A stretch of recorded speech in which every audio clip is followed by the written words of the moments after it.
સાહેબ, જે પ્રમાણે રાજ્ય સરકારનો વર્તમાન સમયનો એક બોલ્ડ નિર્ણય કહી શકાય, રાજ્ય સરકાર શું સંદેશો આપવા માંગે છે આ નિર્ણય બાબતે? તમે પહેલું કહ્યું કે દારૂબંધીવાળા ગુજરાતમાં દારૂબંધીની છૂટ કરવા, આ બિલકુલ પરસેપ્શન ખોટો છે.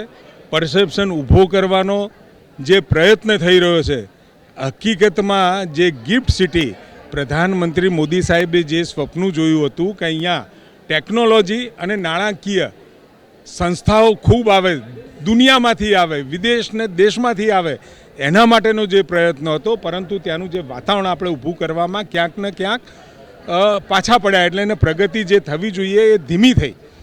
હવે આ નિર્ણયથી બહારથી કામ કરવા અથવા તો કોઈ બિઝનેસ માટે આવતા લોકો અથવા તો બહારથી આવી અહીંયા પોતાનો બિઝનેસ સ્થાપ્યો હોય અને એનું જે ટેલેન્ટ ત્યાં કામ કરતું હોય, એના હાથ નીચે જે માણસો કામ કરતા હોય, એમની લાઈફસ્ટાઈલને અનુકૂળ થવાવાળું વાતાવરણ આપણે ગિફ્ટ સિટીમાં આપી રહ્યા છીએ.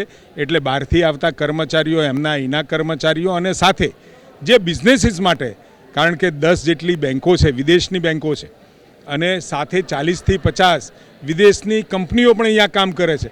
ટેકનોલોજી, ફાઇનાન્સ, કેટલા ક્ષેત્રોમાં ગિફ્ટ સિટી એ આવતા સમયનું ભારતનું દુબઈ કે સિંગાપુર છે. સાહેબ, વૈશ્વિક જે લાઈફસ્ટાઈલ છે તેને અનુકૂળ આપણે સેટ થવા જઈ રહ્યા છે, પણ સમાજના એક વર્ગમાંથી પ્રતિક્રિયા એ પણ આવી રહી છે કે ગુજરાતનું વાતાવરણ ક્યાંક ડહોળાશે તેવી આશંકા હાલ સોશિયલ મીડિયા પર વ્યક્ત થઈ રહી છે. સમાજના કોઈ વર્ગમાંથી નહીં, પરંતુ પર્ટિક્યુલર ઘણી વખતે તમે જોતા હશો કે 2001થી આ ગુજરાત પ્રગતિ કરતું રહ્યું.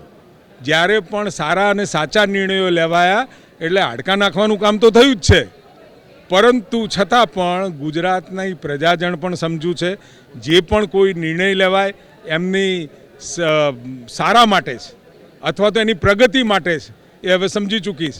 એટલે આ બધું તો વિરોધ પક્ષ. છેલ્લો પ્રશ્ન સાહેબ, છેલ્લો પ્રશ્ન, આ એક સ્થળ છે, ભવિષ્યમાં ગુજરાતના અન્ય પ્રવાસન સ્થળો માટે પર કોઈ છૂટછાટ અપાશે? કોઈ એવો વિચાર નથી. અને મેં પહેલાં પણ કહ્યું કે ગુજરાત એ દારૂબંધીનું વરેલું છે.